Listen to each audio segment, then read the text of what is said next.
노벨상을 받는 것은 과학자에게 있어 매우 영광스러운 일일 것입니다. 특히나 자신의 이론이 다른 과학자들에게 있어 꼭 필요한 이론이 된다면 그것만큼 뿌듯한 것도 없겠죠. 하지만 이 사람은 아닌 것 같습니다. 자신의 이론이 노벨상도 받고 오늘날까지 관련 분야에 있어 필수 요소가 되었지만 정작 자신은 자신의 이론이 몰고 온 발전을 싫어하는 과학자. 오늘 알아볼 과학자는 슈레딩거입니다.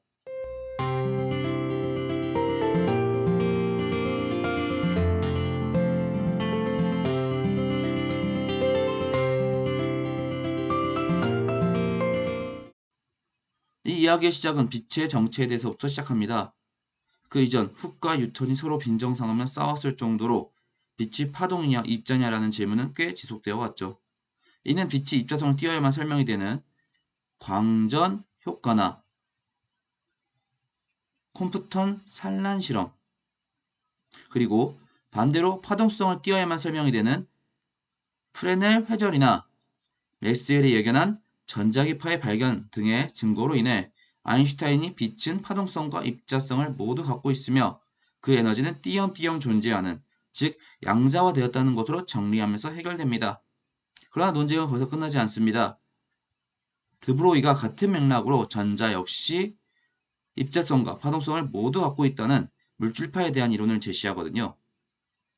이 역시 데이비슨 거머 실험 등으로 인해 전자의 파동성이 드러나면서 입자도 이중성을 띈다는 것이 받아들여집니다. 다만 슈레딩거의 생각은 달랐습니다. 파동이 전자의 실체이며 입자의 성질은 부수적이라고 그는 생각했지요. 그래서 그는 전자가 한 점에 질량이 모여있는 입자가 아니라 질량이 파동처럼 공간에 퍼져있는 밀도 파동이라고 주장하고, 연구한 끝에 1926년 전자의 상태를 나타내는 파동 방정식인 슈레딩거 방정식을 찾아내어 발표하였습니다.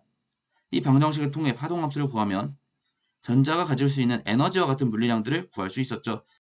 이 슈레딩거 방정식 오늘날 양자역학은 물론이고 현대 물리에 있어 없어서는 안 되는 식이 되었습니다.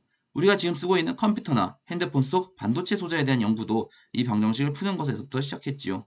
그러나 막스 보론이 슈레딩거와 다르게 이 파동함수를 전자의 파동을 나타내는 것이 아니라 전자가 특정한 위치에서 발견될 확률을 나타낸다고 새롭게 해석하고, 하이젠베르크의 입자가 파동의 성질을 가지고 있는 한 을농량과 위치를 동시에 정확하게 측정할 수 없다는 불확정성 원리를 합쳐 교호를 비롯한 학자들이 코펜하겐 해석을 내세우면서 슈레딩거는 양자역학의 핵심을 발견했지만 오히려 가장 격렬한 반대자가 되었습니다. 물론 코펜하겐 해석은 오늘날 주류 해석으로 받아들여지고 있으나 아직까지도 다소 논쟁은 있습니다. 아인슈타인이 신은 조사의 놀이, 즉 확률 놀이를 하지 않는다면서 반박하기도 했지만 대중적으로 많이 알려진 논쟁 중 하나는 슈레딩거의 고향일 것 같은데요. 슈레딩거는 밖에서는 그 내부에 대해 전혀 알 수 없는 상자 안에 고양이와 절반 확률로 고양이를 죽이는 장치를 함께 넣는 사고 실험을 제시했습니다. 그런데 코펜하겐 해석 지지자들의 입장에서 슈레딩거의 사고 실험을 생각했을 때 상자를 열어 내부를 보기 전까지 고양이는 반은 죽었고 반은 살아있다고밖에 말할 수밖에 없었죠.